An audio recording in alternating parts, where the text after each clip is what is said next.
அநேக நாமங்கள், யெகோவா ரஃபா என்ற ஒரு நாமம், அதாவது குணப்படுத்தும் ஆண்டவர் என்று பொருள். அதற்கு யாத்திராகமம் 15:26 பார்க்கும் பொழுது மோசேட்ட ஆண்டவர் சொல்கிறாரு, நீ உன் தேவனாய கர்த்தரின் சத்தத்தை கவனமாக கேட்டு அவர் பார்வைக்கு செம்மையானது செய் என்று சொல்லி கடைசியில் நான் சொல்வார், நான் எகிப்தியருக்கு வரப்பண்ணின வியாதிகள் ஒன்றையும் வரப்பண்ணேன், ஏன்னா நானே உன் பரிகாரியாகிய கர்த்தர் என்கிறார்.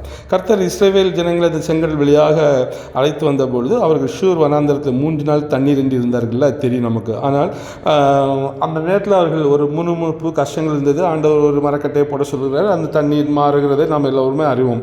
கசப்பாக இருந்தது, மதுரமாக மாறியது. அந்த வசனம் அதே அதிகாரத்தில் 25 பார்க்கும்பொழுது, கர்த்தருடைய கட்டளைக்கு கீழ்ப்படிந்தால் கசப்பான நீர் மாற்றப்பட்டதை நாம் பார்க்க முடிகிறது. 26 அவர் இஸ்ரவேல் ஜனங்களுக்கு மேலும் அறிவுறுத்துகிறார், நான் குணப்படுத்தும் கர்த்தர், நான் பரிகாரியாகிய கர்த்தர் என்று அந்த ஜனங்களுக்கு தன்னை யெகோவா ரஃபாவாக ஆண்டவர் வெளிப்படுத்துகிறதை பார்க்கிறோம். இது அன்று மட்டும் இல்லைங்க, புதிய ஏற்பாட்டில் கிறிஸ்து வரைச்சும் அநேக ஜனங்களை அவர் குணப்படுத்தினார். யெகோவா ரஃபாவாக அவர் வெளிப்படுத்தப்பட்டதையும் நாம் பார்க்க முடிகிறது.